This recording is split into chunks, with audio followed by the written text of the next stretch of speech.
이거 내가 해당되는 이야기네. 이런 생각 드셨을 수 있습니다. 정부가 국내 투자 전용 ISA를 새로 만들겠다고 나섰습니다. 세금 혜택은 더 주고 돈은 해외가 아니라 국내로 묻겠다는 구상입니다. 겉으로 보면 혜택입니다. 그런데 여기에 묘한 긴장감이 있습니다. 왜 지금일까요? 왜 국장 전용일까요? 그리고 정말 우리에게 유리한 제도일까요? 이 질문들 가볍게 넘기면 안 됩니다. ISA라는 이름 들어보셨을 겁니다. 개인종합자산관리계좌.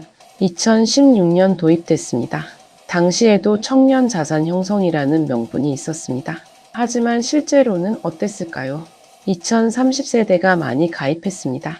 남성 156만 명, 여성 137만 명. 숫자는 나쁘지 않습니다. 그런데 이들이 어디에 투자했는지 보면 이야기가 달라집니다. 지난해 10월 기준입니다. 중개형 ISA 편입 종목의 32.1% 해외 ETF였습니다. 3분의 1이 해외로 나갔다는 뜻입니다. 국내 자본시장 활성화라는 당초 취지는 어디로 갔을까요? 정부는 이 문제를 알고 있었습니다. 그래서 지난해 개편안을 내놨습니다. 납입 한도를 2배로 올리고 비과세 한도를 2.5배 확대하겠다는 계획이었습니다. 결과는 어땠을까요? 국회 기획재정위원회 조세 소위에서 막혔습니다. 여야 합의 실패였습니다. 고액 자산가에게까지 혜택을 주는 건 제도 취지에 맞지 않는다. 반대 의견이 나왔습니다. 그런데 올해 또 나왔습니다. 이번엔 국내 투자 전용입니다. 뭔가 달라 보입니다. 하지만 본질은 같습니다. 돈의 방향을 국내로 돌리겠다는 겁니다. 여기서 한 가지 의문이 생깁니다. 왜 정부는 이렇게 집요하게 ISA를 밀어붙일까요? 세금 혜택만으로는 설명이 안 됩니다. 더 큰 그림이 있습니다. 오늘 이 이야기 끝까지 보셔야 하는 이유가 바로 여기 있습니다.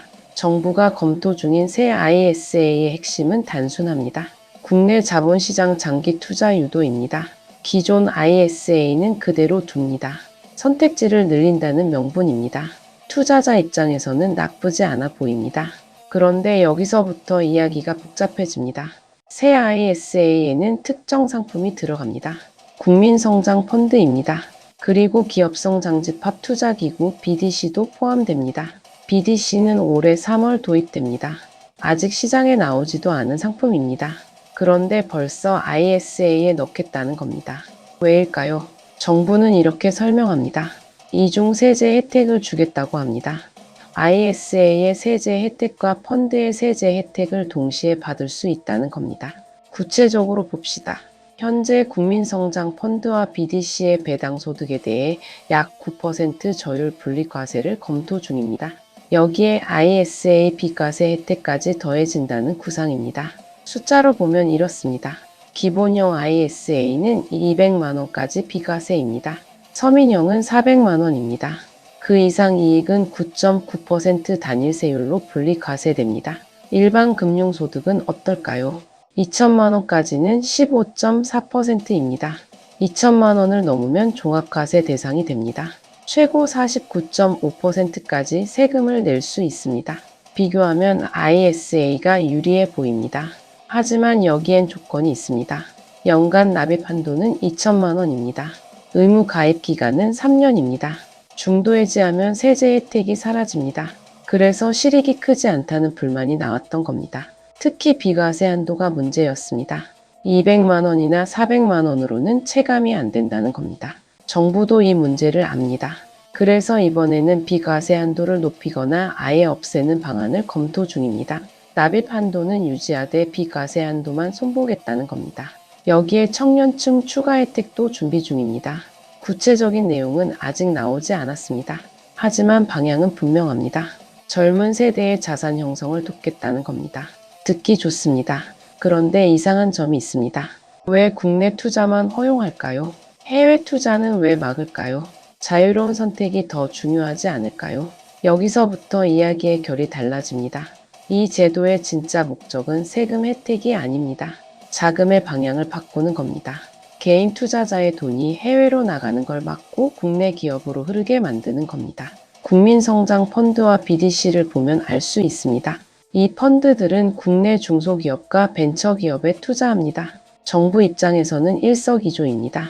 개인 투자자에게는 세제 혜택을 주고 국내 기업에는 자금을 공급하는 겁니다. 그럴듯합니다. 여기까지만 보면 그렇습니다. 왜 국장 전용인가? 정책의 진짜 의도. 문제는 세금 혜택이 아닙니다. 모두가 놓친 진짜 포인트는 따로 있습니다. 이번 ISA의 본질은 절세 상품이 아닙니다. 자금의 방향을 국내로 고정시키려는 정책 수단입니다. 왜 지금일까요? 한국 자본시장의 상황을 보면 답이 나옵니다. 개인 투자자들의 해외 투자가 급증하고 있습니다. 미국 주식 해외 ETF로 돈이 빠져나가고 있습니다. 코스피는 2000선에서 맴돕니다. 외국인 투자자는 계속 순매도합니다. 국내 기업들은 자금난을 호소합니다. 특히 중소기업과 벤처기업이 그렇습니다. 정부 입장에서는 위기입니다. 그래서 나온 게 이번 ISA입니다. 개인 투자자의 돈을 국내로 묻겠다는 겁니다. 혜택을 주되 방향을 정하겠다는 겁니다. 자유로운 선택이 아니라 유도된 선택입니다. 정부의 의도는 명확합니다. 청년 자산 형성, 국내 기업 투자, 자본시장 활성화. 세 마리 토끼입니다. 그런데 과거를 보면 불안합니다. 지난해 ISA 개편안이 국회에서 막혔습니다. 그 전에도 비슷한 시도들이 있었습니다. 번번이 무산됐습니다. 이유는 간단합니다. 고액 자산가 혜택 논란입니다. ISA는 원래 서민과 청년을 위한 제도였습니다. 그런데 한도를 올리고 혜택을 확대하면 어떻게 될까요? 결국 돈 많은 사람들이 더 많은 혜택을 받게 됩니다. 세금 감면 규모가 커집니다. 조세 형평성 문제가 생깁니다. 야당은 이 부분을 파고듭니다. 서민을 위한 제도가 부자 감세로 변질됐다고 비판합니다. 여당도 쉽게 밀어붙이기 어렵습니다. 그래서 이번에는 국내 투자 전용이라는 카드를 꺼낸 겁니다. 해외 투자를 막으니 애국심에 호소할 수 있습니다. 국내 기업 지원이라는 명분도 섭니다. 야당을 설득하기 쉬워집니다. 하지만 본질은 같습니다. 결국 누가 더 많은 혜택을 받을까요? 투자 여력이 있는 사람들입니다. 연 2천만 원을 3년간 납입할 수 있는 사람들입니다. 총 6천만 원입니다. 이 돈을 여유롭게 묶어둘 수 있는 사람들입니다. 서민과 청년은 어떨까요? 당장 생활비가 빠듯한 사람들은 혜택을 받기 어렵습니다. 결국 이 제도는 누군가에겐 기회입니다. 하지만 모든 사람의 답은 아닙니다. 그래서 이 ISA는 혜택보다 의도를 먼저 봐야 합니다. 개인 투자자의 자유로운 선택인가, 정부가 유도하는 방향인가, 세제 혜택이라는 당근으로 돈의 흐름을 바꾸려는 겁니다. 해외로 나가는 돈을 국내로 돌리려는 겁니다. 이건 개별 금융상품이 아닙니다. 더 큰 정책 흐름입니다. 국회 통과 여부도 불확실합니다. 과거처럼 또 막힐 수 있습니다. 설령 통과되더라도 실효성은 의문입니다. 투자자들이 정말 국내 투자로 돌아올까요? 해외 시장의 매력을 포기할까요? 세금 혜택만으로 충분할까요? 답은 아무도 모릅니다. 확실한 건 하나입니다. 제도는 선택지일 뿐 답은 아니라는 겁니다. 제도는 바뀝니다. 시장은 흔들립니다. 하지만 판단은 각자의 몫으로 남습니다. 새 ISA가 나온다면 어떻게 해야 할까요? 먼저 자기 상황을 봐야 합니다. 연 2천만 원을 3년간 묶어둘 여유가 있는지, 국내 투자만으로 만족할 수 있는지, 국민성장 펀드나 BDC에 투자할 의향이 있는지, 이 질문들에 솔직하게 답해야 합니다. 세금 혜택만 보고 덤비면 안 됩니다. 의무 가입 기간 3년은 짧지 않습니다. 그 사이 시장이 어떻게 변할지 아무도 모릅니다. 중도 해지하면 세제 혜택이 날아갑니다. 결국 손해입니다. 그렇다면 이 제도는 누구에게 유리할까요? 장기 투자 계획이 있는 사람들입니다. 국내 기업에 대한 믿음이 있는 사람들입니다. 해외 투자보다 안정적인 수익을 원하는 사람들입니다. 이런 분들에게는 나쁘지 않은 선택지입니다. 하지만 반대의 경우도 있습니다. 해외 투자 기회를 놓치고 싶지 않은 사람들입니다. 국내 시장에 대한 신뢰가 낮은 사람들입니다. 유동성이 중요한 사람들입니다. 이런 분들에게는 기존 ISA나 다른 투자 방법이 더 나을 수 있습니다. 정답은 없습니다. 각자의 상황과 판단이 다르기 때문입니다. 중요한 건 이겁니다. 정부가 만든 제도라고 무조건 좋은 건 아니라는 겁니다. 혜택이 있다고 해서 나에게도 유리한 건 아니라는 겁니다. 냉정하게 계산해야 합니다. 세금을 얼마나 아낄 수 있는지, 대신 어떤 기회비용을 치르는지, 3년 동안 자금을 묶어두는 게 정말 합리적인지, 이 질문들에 답하면서 결정해야 합니다. 그리고 한 가지 더 기억해야 할 게 있습니다. 이 제도가 실제로 시행될지도 아직 모른다는 겁니다. 국회를 통과해야 합니다. 과거처럼 또 무산될 수 있습니다.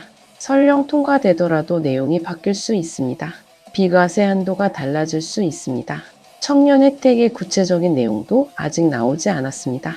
모든 게 유동적입니다. 그러니 지금 당장 조급하게 판단할 필요는 없습니다. 제도가 확정되고 세부 내용이 나온 다음에 따져봐도 늦지 않습니다. 오늘 한 가지 질문만 남겨보시기 바랍니다. 이 변화는 내 돈의 방향을 어디로 이끄는가? 혜택의 크기가 아니라 방향의 의미를 봐야 합니다. 정부가 원하는 방향과 내가 원하는 방향이 같은지 확인해야 합니다. 그게 맞으면 좋은 기회입니다. 다르면 다른 길을 찾아야 합니다. 결국 투자는 자기 책임입니다. 제도는 도구일 뿐입니다. 그 도구를 어떻게 쓸지는 각자가 결정해야 합니다. 다음 영상에서는 이 흐름의 다음 장면을 차분히 짚어보겠습니다. 구독과 좋아요는 더 많은 분들에게 희망을 전하는 힘이 됩니다. 오늘도 행복한 하루 되세요. 감사합니다.